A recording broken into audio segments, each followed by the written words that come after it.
Praise the Lord. Hallelujah. கர்த்தர் நாமத்துக்கு மகிமை உண்டாவதாக. ஜூன் மாதம் 9ஆம் தேதி கர்த்தர் நம்மை ஏமாற்றமாக அழைத்து நம்மை இந்த நாளில் அவருடைய ஆலயத்தில் கூடாரத்தில் நம்மை அழைக்க நமக்காக அவர் காத்துக் கொண்டிருக்கின்றார். என் பிள்ளைகள் இந்த நாளில் என்னை நோக்கி ஓடி வருவார்கள்.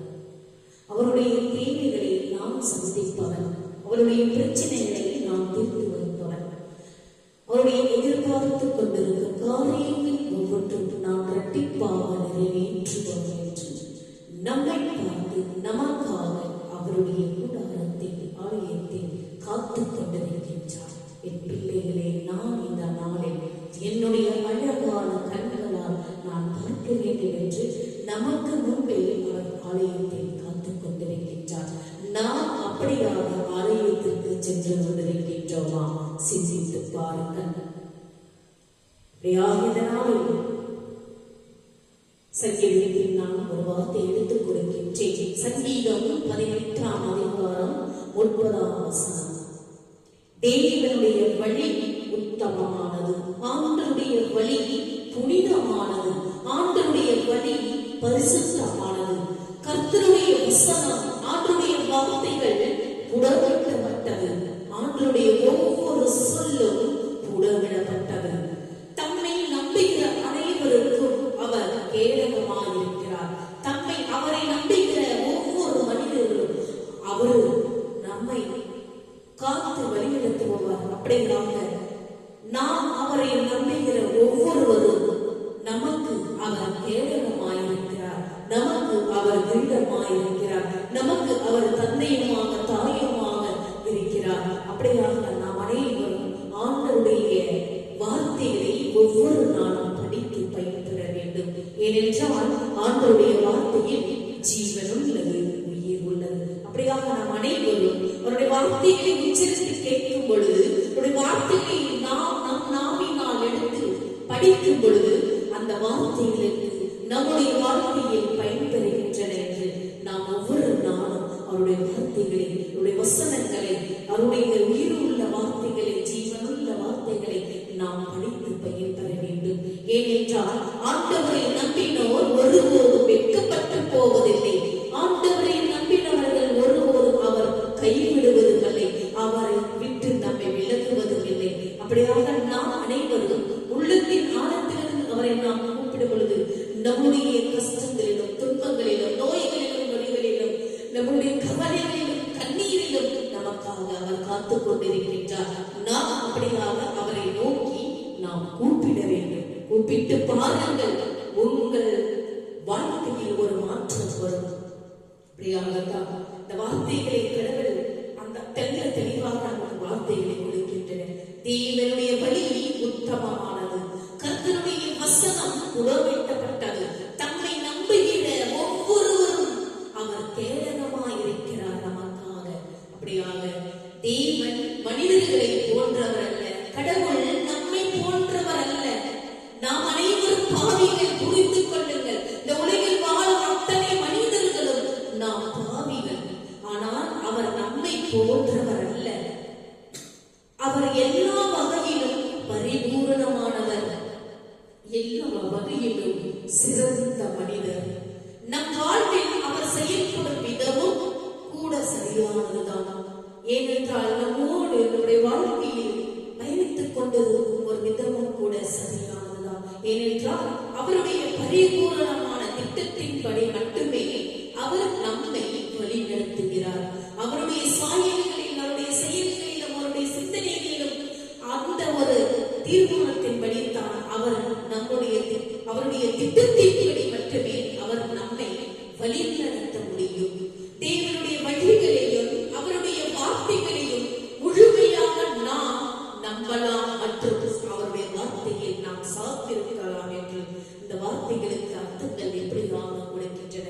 அவருடைய வார்த்தைகளை நாம் உள்ளத்தின் ஆழத்திலிருந்து முழுமையாக நாம் நம்ப வேண்டும். அந்த வார்த்தையின் பிரகாரம் நம் வாழ்க்கையில் சார்ந்து வாழ வேண்டும். தேவன் ஒருபோதும் அரைகுறையாக செயல்படுவதில்லை. கடவுள் ஒருபோதும் நம்முடைய வாழ்க்கையில் அரைகுறையாக எதையும் நமக்கு கொடுப்பதில்லை. முழுமையாக அவர் கொடுப்பவர்.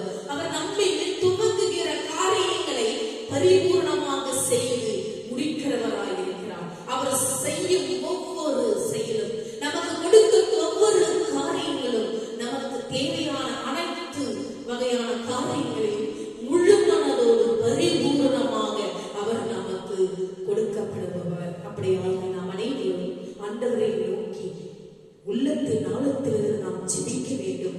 என் அன்புள்ள ஆண்டவரே, நீரே என் கேடயமும் நீர் பாதுகாவலமாக இருக்கிறேன். என் வாழ்க்கையில் உமது வார்த்தைகளும் வழிகளும் பரிபூர்ணமானவர்கள், குறையற்றவர்களாக இல்லை.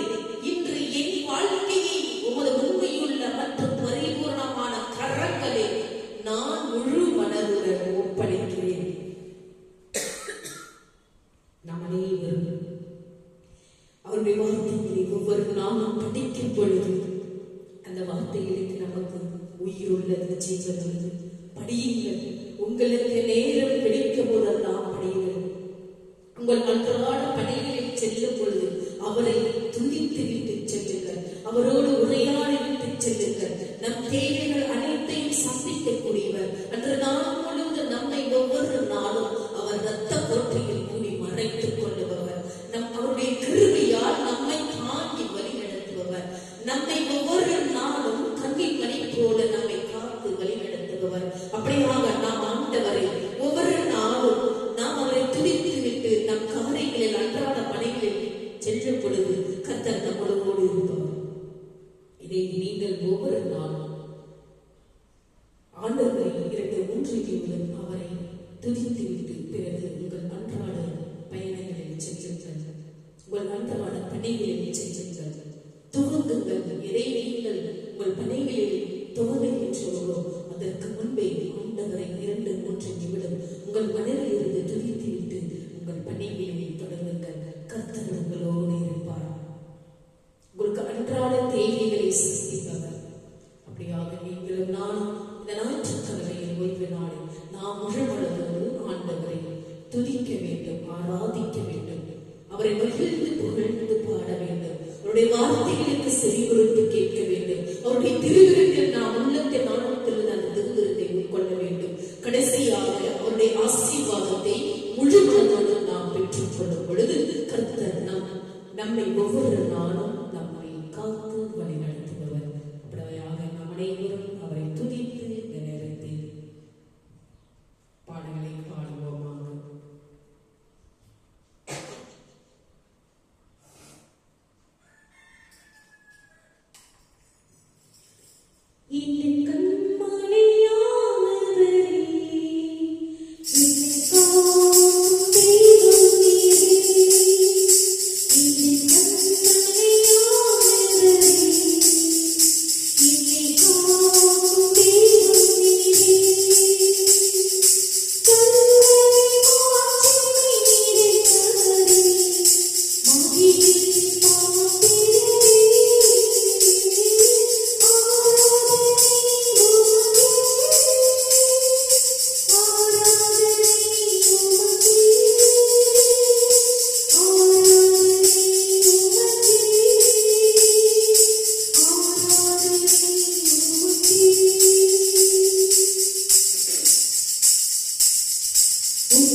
இப்பொழுது நாம் அனைவரும் ஆண்டவருடைய வார்த்தையை உள்ளத்தின் ஆழத்திலிருந்து நீங்கள் கேட்டு மீண்டுமாக அதை நீங்கள் வீட்டிற்கு போய் ஒவ்வொரு நாளும் நீங்கள் படித்து பயன்பெறுங்கள். கர்த்தர் உங்களை ஒவ்வொரு நாளும் ஆசீர்வாதத்தோடு உங்களுடைய தேவைகளை ஒவ்வொன்றும் இரட்டிப்பாக சந்திக்கக்கூடியவர். அப்படியாக நீங்களெல்லாம் அதனுடைய வார்த்தையை நாம் தெளிவாக கேட்டு ஏற்றுமாறு நாம் அனைவரும் வீட்டிற்கு ஒவ்வொரு நாளும் இந்த வார்த்தைகளை படித்து பயன்பெற வேண்டும். இன்றைய நாளில் நாம் இந்த வார்த்தைகளை கொடுப்பது அப்போஸ்தலனாகிய பவுல் எழுதிய இந்த வார்த்தைகளை நான் உங்களுக்கு கொடுக்கிறேன். அப்போஸ்தலனாகிய பவுல் 17ஆம் அதிகாரம் 30ஆம் வசனத்தில் நமக்கு இப்படியாக கொடுத்துக் கொண்டிருக்கின்றன.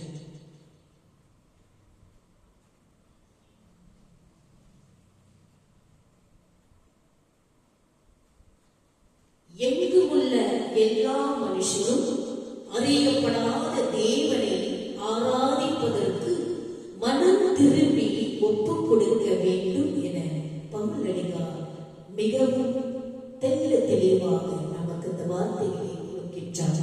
எங்கும் உள்ள உலகத்தில் உள்ள எல்லா மனிதரும் அறியப்படாத தேவனை ஆராதிப்பதற்கு, துதிப்பதற்கு, ஜெபிப்பதற்கு, தியானிப்பதற்கு மனம் திரும்பி ஒப்புக் கொடுக்க வேண்டும் என்று பவுல் அழகாக வார்த்தைகளை கொடுக்கின்றார்.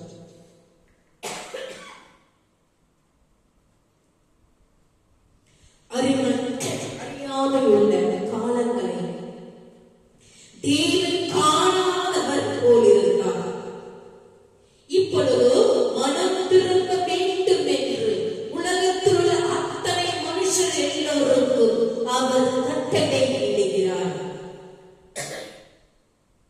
அறியாமையுள்ள காலங்களில், அதாவது அவருடைய வார்த்தைகளை தெரியாத காலத்தால், நாம் அவரை அறியாத இந்த காலங்களில் தேவன் காணாதவர் போல் இருந்தார்.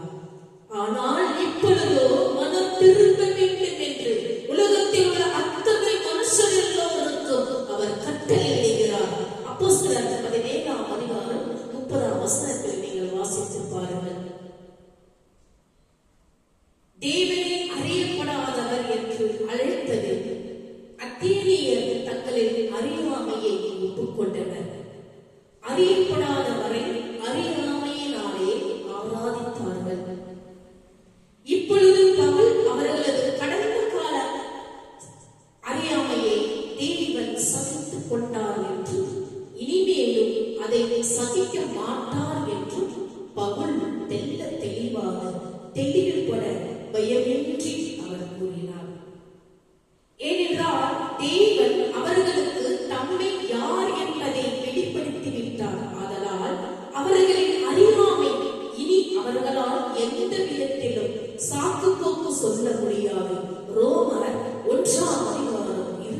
வாசித்து பாருங்கள். இவை அனைத்தும் உறுதிப்படக்கூடியதாக. அத்தேனியரின் அறியாமையை போல நாம் ஒரு காலத்தில் இவ்வுலகத்தின் வழக்கத்திற்கு ஏற்றபடியாகவும் புத்தியில் அந்தவாரம் உள்ளவர்களாகவும் இறுதிய கடினம் உள்ளவர்களாகவும் உணர்வில்லாத இருதயம் உடையவர்களாகவும் அடிமைத்தனத்துக்கு உட்பட்டவர்களாகவும் நாம் அனைவரும் வாழ்ந்து கொண்டிருந்தோம். இதை அனைத்தும் எபிரேயர் 2ஆம் அதிகாரம் 2இல் வாசித்து பாருங்கள். எபேசியர் 4ஆம் அதிகாரம் 18இல் வாசித்து பாருங்கள். ரோமர் 1:21இல் வாசித்து பாருங்கள். கலாத்தியர் 4ஆம் அதிகாரம் 8இல் வாசித்து பாருங்கள். உங்களுக்கு தெளிவாக இது அனைத்தும் புரியும். ஆனால் தேவன் பொறுமையாயிருந்து ஒரு காலத்தில் நடந்த பாவங்களை தாம் பொறுத்து கொண்டார். நம்முடைய பாவங்களை நாம் எவ்வளவு பாவங்கள் செய்வோமோ அத்தனை பாவங்களையும் நமக்காக அவர் பொறுத்து கொண்டார். ரோமர் 3ஆம் அதிகாரம் 25இல் வாசித்து பாருங்கள். அவர் சென்ற காலங்களில் சகல ஜனங்களையும் தங்கள் தங்கள் வழிகளிலே நடத்த விட்டிருந்தார். அப்போஸ்தலர் 15ஆம் அதிகாரம் 16இல் வாசித்து பாருங்கள். இப்பொழுது எல்லாரும் மனம் திரும்ப வேண்டும் என்று அவர் கட்டளையிடுகிறார். தேவனோ இரக்கத்தில் ஐஸ்வர்யம் உள்ளவராய் நம்மில் அன்பு கூர்ந்த தம்முடைய மிகுந்த அன்பினாலே அக்கிரமங்களில் மரித்தவர்களாய் இருந்த நம்மை கிறிஸ்துவுடனே கூட அவர் உயிர்ப்பித்தார். கிருபையினாலே ரட்சிக்கப்பட்டிருக்கின்றோம் நாம் அனைவரும். எபேசியர் 4ஆம் அதிகாரம் 2ஆம் அதிகாரம் 4-5இல் வாசித்து பாருங்கள். முன்னாட்களில் தேவன் நமது அறியாமையையும் பாவத்தையும் கண்டும் காணாமல் விட்டிருக்கலாம். ஆனால் இனிமேல் அப்படி விடமாட்டார்.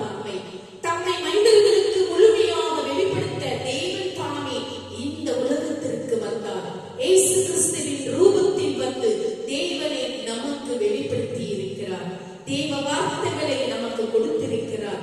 இப்பொழுது நாம் அனைவரும் தேவனை பற்றிய அறிவு முழுமையாகவும் பரிபூரணமாகவும் நமக்கு வெளிப்படுத்தப்பட்டுள்ளது. இதில் யாருக்கும் விதிவிலக்கில்லை. அத்தேனியருக்கு ஒரு புதிய காலம் வந்திருக்கிறது. அதுதான் தீர்மானம் செய்யப்படும் காலம். தேவன் தங்களை சந்திக்கும் காலம், அனுகிரக காலம் அல்லது தேவனை ஏற்றுக்கொள்ளும் காலம்.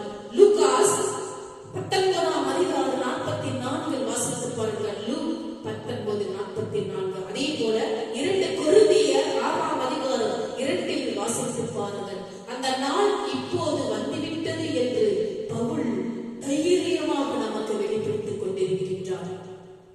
கிறிஸ்துவில் விசுவாசம் வைப்பதன் மூலமாக மனிதர்கள் ரட்சிப்பை பெற்றுக் கொள்ளும் காலம் வந்தாகிவிட்டது. யாரும் தாமதிக்க வேண்டிய அவசியம் இல்லை. நாளை வரை காத்திருக்கவும் வேண்டியதில்லை. இன்றைக்கு இப்பொழுது ரட்சிப்பை நாம் அனைவரும் பெற்றுக்கொள்ளும் தருணம் வந்திருக்கிறது. இப்பொழுதே ரட்சிப்பின் நாள் வந்து கொண்டிருக்கிறது. அனைவருக்கும் கிரியை செய்கிற நேரம் இதுவே என்று பவுலடியார் சொல்லுகிறார். அன்று சுயநீதியை உடையவர்களாக இருந்த எருசலேம் ஆலோசனை சங்கத்தார் மனம் திரும்புவது அவசியம் என்று பேதுரு கொடுத்த ஆலோசனையானது அவர்களை மூர்க்கடைய செய்து அவனை கொலை செய்ய யோசித்தது. அப்போஸ்தலர் 5ஆம் அதிகாரம் 31-33இல் வாசித்து பாருங்கள். பவுல் சுய திருப்தியுள்ள தத்துவ ஞானிகளிடத்தில் தேவனிடத்தில் மனம்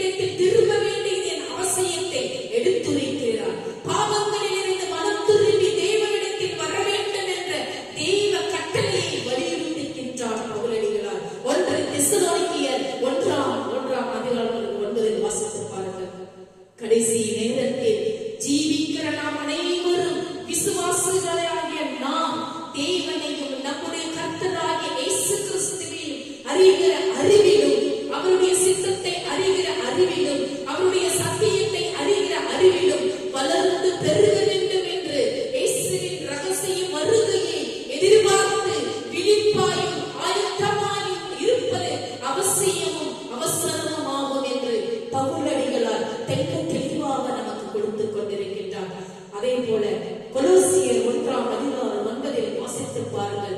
1 தீமோத்தேயு 2:4 வாசித்து பாருங்கள். ரோமர் 13:11 வாசித்து பாருங்கள். இந்த வார்த்தைகளை அனைத்து நமக்கு வாழ்க்கையில் பயனுள்ளதாக இருக்கின்றது. நாம் அனைவரும் இந்த முடிவு காலத்தில் நாம் அனைவரும் வாழ்ந்து கொண்டிருக்கின்றோம். இந்த உலகம் எப்போது, எப்படி, எந்த நேரத்தில், எங்கு என்று உலகம் முடியும் என்று யாருக்கும் தெரியாது. ஆண்டவருக்கு மட்டும்தான் தெரியும். அவர் வரும் நாளும் நமக்கு தெரியாது. ஆகையால் நாம் அனைவரும் பாவங்களிலிருந்து விடுபட்டு பாவங்களை செய்யாமல், பாவங்களிலிருந்து நாம் இனி காலத்தில் அந்த பாதையில் நாம் செல்லாமல் ஆண்டவருடைய பாதையில் செல்ல வேண்டும். ஆண்டவருடைய வார்த்தையை நாம் படிக்க வேண்டும். அவருடைய கரங்களில் நாம் அனைவரும் நாம் அவரை கரங்களை இறுக பற்றிக் கொள்ள வேண்டும் என்று பவுலடிகளால் நமக்கு தெட்ட தெளிவாக நமக்கு அவர் வரும் முன்னே நமக்கு வார்த்தைகளை கொடுத்துக் கொண்டிருக்கின்றார். அப்படியாக நீங்களும் நானும் அவருடைய சத்தியத்தை அறிய வேண்டும். அவருடைய சித்தத்தின்படி நாம் வாழ வேண்டும். அவருடைய ரகசிய வருகையை நாம் எதிர்பார்த்து விழிப்பாய் ஆயத்தமாக நாம் காக்க வேண்டும் என்று கர்த்தர் நமக்கு இந்த வார்த்தைகளை பவுலடிகளால் தெட்ட தெளிவாக அவருடைய வார்த்தைகளை கொடுத்துக் கொண்டிருக்கின்றார். அப்படியாக நாம் அனைவரும் எந்த விதத்திலும் எந்த சூழ்நிலையிலும் நாம் ஒருபோதும் அவரை மறக்கவும் வெறுக்கவும் முடியாது. கர்த்தர் நம்மை வெறுக்கவும் மறக்கவும் இல்லை. அப்படியாக உறவுகள் நம்மை மறந்தாலும், தாய் தந்தை நம்மை மறந்தாலும் வெறுத்தாலும், நம்மை இந்த உலகத்தை படைத்த கர்த்தர் நம்மை ஒருபோதும் வெறுக்கவும் மாட்டார், நம்மை ஒருபோதும் மறக்கவும் மாட்டார். ஒவ்வொரு நாளும் அவர் நம்மளோடு கூட வாழ்ந்து கொண்டிருக்கின்றார். அப்படியாக நாம் அவரை பார்க்க முடியாது, அவர் நம்மை பார்த்து கொண்டிருக்கின்றவர்.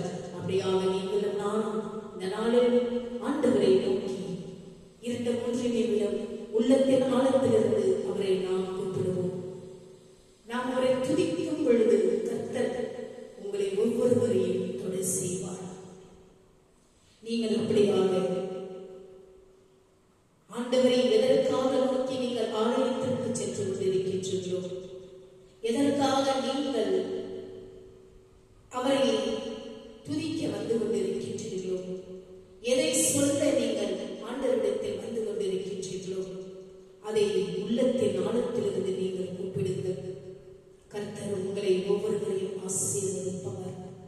கர்த்தர் உங்கள் தேவைகளை ஒவ்வொன்றும் இரட்டிப்பாக உங்களுக்கு கொடுப்பவர். ஜெபியுங்கள், துதியுங்கள் ஒவ்வொரு நாளும். கர்த்தர் உங்களை ஒருபோதும் கைவிடாமல் காத்து வழி நடத்துபவர். அப்படியாக இந்த நாளில் நாம் அனைவரும் 2-3 நிமிடம் ஜெபிப்போமாக. அவரை நோக்கி உள்ளத்தின் ஆழத்திலிருந்து நாம் அவரை நோக்கி கூப்பிடுவோம்.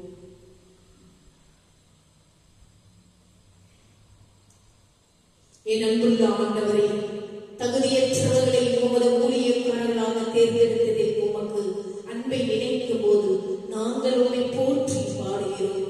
நீர் எங்களை உண்மையுள்ளவர்களாக கண்டதால் அல்ல, நீர் எங்களை உண்மை உள்ளவர்களாக எண்ணியதால் இந்த அற்புதமான பணிக்கு எங்களை நியமித்தீர். எங்கள் எஜமானரே, நாங்கள் உண்மை ஏமாற்றத்திருப்போமாக, எப்போதும் பயபக்தியுடன் உமக்கு ஊழியம் செய்வோமாக. உமது வார்த்தையை திருப்பத்திலிருந்து எங்களை காப்பாற்றும்.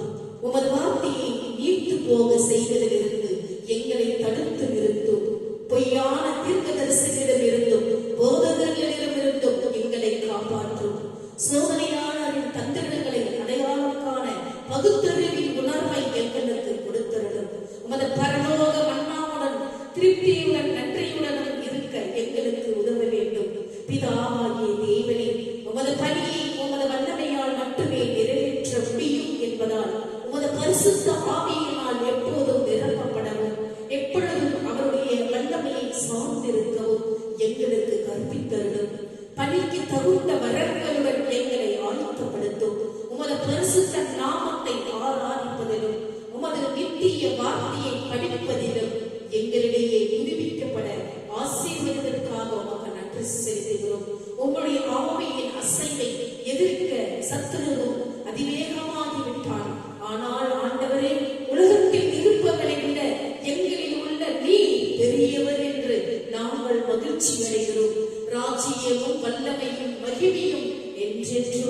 முடிவிலே இயேசுவின் நாமத்தில் ஜெபிக்கிறோம் எங்கள் நல்ல பிதாவே. அப்படியாக இந்த நாளில் நாம் அனைவரும் உள்ளத்தின் ஆழத்திலிருந்து அவரை நாம் கூப்பிடுவோம். நீங்களும் நானும் இந்த நாளில் ஆண்டவர் எப்படி நம்மை படைத்து இந்த உலகத்தில் அவர் நமக்காக வந்திருக்கிறார். இந்த உலகத்தில் நம்மை எப்படி வாழ வைத்துக் கொண்டிருக்கின்றார். நாம் அவருடைய தேவைகளை நாம் எப்படி நாம் வாங்கிக் கொண்டிருக்கின்றோம் சிந்தித்து பார்ப்பதில்லை. ஆண்டவர் கொடுக்கும் ஒவ்வொரு காரியங்களும் நாம் சிந்தித்து பார்ப்பதில்லை. நீங்கள் புரிந்து கொள்ளுங்கள். உள்ளத்தின் ஆழத்திலிருந்து அவரை கூப்பிடும் பொழுது நமக்கு இரட்டிப்பான காரியங்கள் கொடுப்பவர். அப்படியாக நீங்களும் நானும் உள்ளத்தின் ஆழத்திலிருந்து கூப்பிடும் பொழுது அந்த காரியங்கள் ஒவ்வொன்றும் கர்த்தர் கொடுப்பவர். நீங்கள் அனைவரும் வாழ்நாள் முழுவதும் ஆண்டவரோடு ஒன்றைத்து வாழும் பொழுது கர்த்தர் ஒவ்வொரு நாளும் உங்களோடு இருந்து உங்கள் தேவைகள் அனைத்து உங்கள் வாழ்க்கையில் நடக்கக்கூடிய அத்தனை நல்லது கெட்டது எல்லாம் உங்களோடு அவர் பகிர்ந்து கொண்டு அவர் நம்மளோடு வாழ்ந்து கொண்டிருப்பவர். அப்படியாக இந்த நாளில் நாம் அனைவரும் ஆண்டவரை துதித்து மகிழ்ந்து பாடுவோமாக.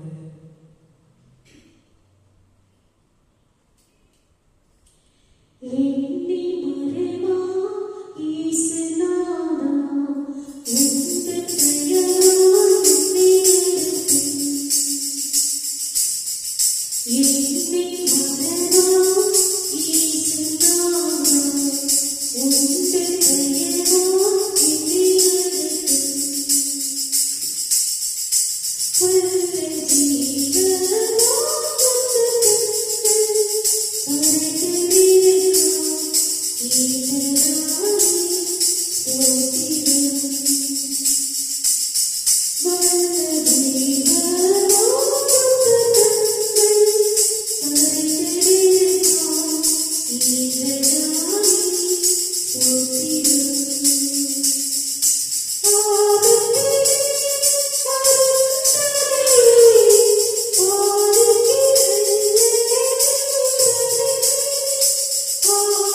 இப்பொழுது நாம் அனைவரும் ஆண்டவருடைய திருவிருந்தில் பங்கு கொள்வோமாக.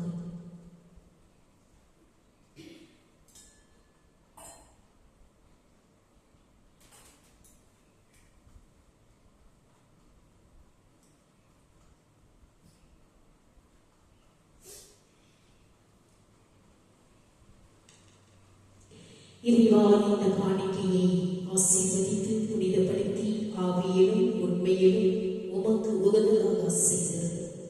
இவ்வாறு உம்முடைய அன்பு திருமகன் எங்கள் ஆண்டவருமான இயேசு கிறிஸ்துவின் திருவுடலாகவும் இரத்தமாகவும் இக்காணிக்கை மாறுவதாக.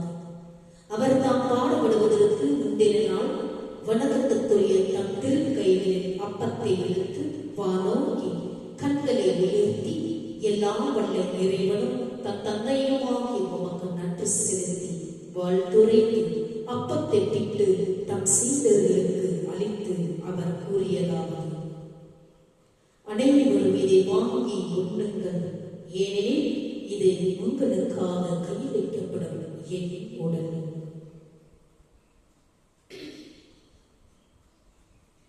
அவ்வளவே உணவருந்திய பின் மகிழ்ச்சி மிகுந்த இக்கிண்ணத்தை வணக்கத்துக்குரிய தம் திருக்கைகளில் எடுத்து மீண்டும் உமக்கு நன்றி செலுத்தி வாழ்த்துரைத்து தம் சீடர்களுக்கு அளித்து அவர் கூறியதாவது: அனைவரும் இதை வாங்கி பருகுங்கள், ஏனெனில் இது புதிய நித்திய உடன்படிக்கைக்கான என் இரத்தம். இது பாவ மன்னிப்புக்கென்று உங்களுக்காகவும் எல்லாருக்காகவும் சிந்தப்படும். இதை என் நினைவாக செய்யுங்கள். நம் அனைவரும் இவருடைய திருக்குறளிலும் திருரதத்திலும் பங்கு கொண்ட ஒவ்வொரு பிள்ளைகளும் நம் பாக்கியமானவர். அப்படியாக நம் அனைவரும் ஒரு மனப்பட்டு அவருடைய திருவிருந்தில் பங்கு கொள்வோமாக.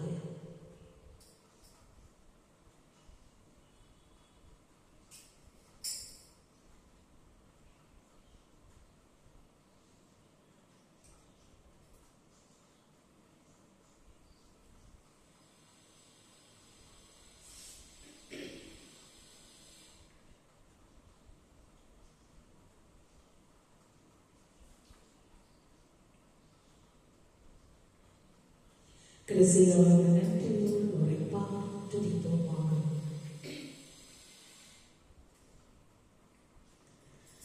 நன்றி நீரே தேசத்தோடு நாங்கள் இயேசுவை பாடிடுவேன். நன்றி வாழ்ங்கள் செலுத்தினார் வாழ்நாளெல்லாம் உம்மை ஆராதித்தேன். நன்றி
ஆண்டுடைய வார்த்தையை கேட்டோம், அவருடைய திருவிருந்தில் பங்கு கொண்டோம். கடைசியாக அவருடைய வார்த்தையை நாம் கேட்டு வீட்டிற்கு போய் படித்து பயன்பெறுங்கள். உங்களை ஒவ்வொருவரையும் ஆண்டவர் காத்து வழிநடத்துவார். கடைசியாக நாம் அவருடைய ஆசீர்வாதத்தை பெற்றுக் கொள்வோமாக. என் ஆத்துமாவை கர்த்தரை ஸ்தோத்திரி, என் முழு உள்ளமை அவருடைய பரிசுத்த நாமத்தை ஸ்தோத்திரி. என் ஆத்துமாவை கர்த்தரை ஸ்தோத்திரி, அவர் செய்வார் சகல வருவாதை. நம் அனைவரும் தலைவணங்கி அவருடைய ஆசீர்வாதத்தை பெற்றுக் கொள்வோமாக. நம்முடைய ஆண்டவராகிய இயேசு கிறிஸ்துவின் கிருபையும் பிதாவினுடைய அன்பும் மிகவும் பரிசுத்த ஆவியினுடைய அந்யோன்யம் ஐக்கியமும் நம்மோடும் நம்முடைய குடும்பத்தோடும் யாரெல்லாம் இந்த யூடியூப் சேனலை பார்த்துக் கொண்டிருக்கின்றார்களோ அவனுடைய வெளிச்சமானது உங்கள் மேல் பிரகாசமடையத்தக்கதாகவும் ஆண்டவர் வரும் மற்றும் உங்கள் மேல் சந்தோஷம் சமாதானம் என்றென்றும் நிலைத்திருப்பதாக. ஆமென். May God bless you.